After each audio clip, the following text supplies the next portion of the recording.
感謝天父喎，又係我哋螢火蟲家庭復活節家庭連於你10天嘅體驗。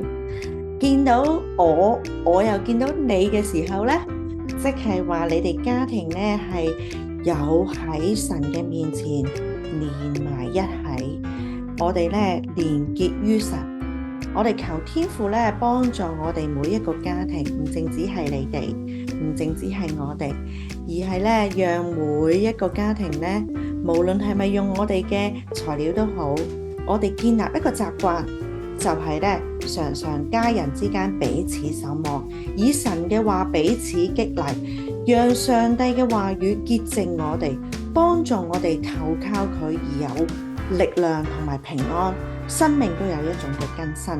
我哋求天父幫助我哋每一個家庭。呢個時間呢，願意我哋呢每一個家人都可以呢揾一個好舒服，可以放鬆落嚟，可以專注喺神嘅話，可以好留心去聆聽，可以用心去到感受。我哋揾一個咁嘅空間俾自己去讀呢段嘅經文，已經去到第8日嘅經文，係記載喺約翰福音第20章第18節。我哋慢慢嘅讀。瑪利亞就去告訴門徒說：我已經看見了主。他又將主對他說的這話告訴他們。當主耶穌佢為我哋釘死之後，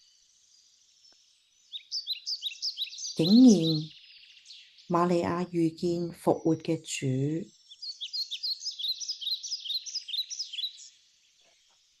瑪利亞就去告訴門徒說：我已經看見了主。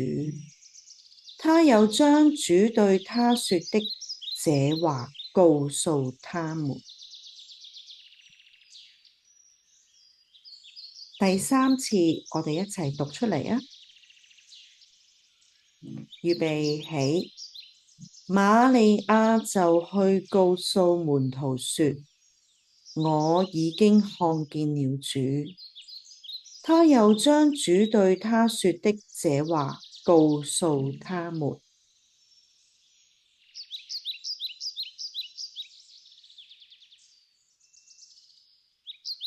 我哋一齊同心禱告啊！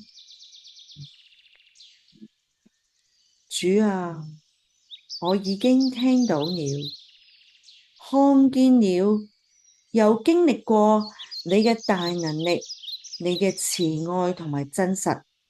我願意將這一切都轉告我哋身邊嘅所有人，求你幫助。禱告奉主耶穌得聖名字祈求，阿門。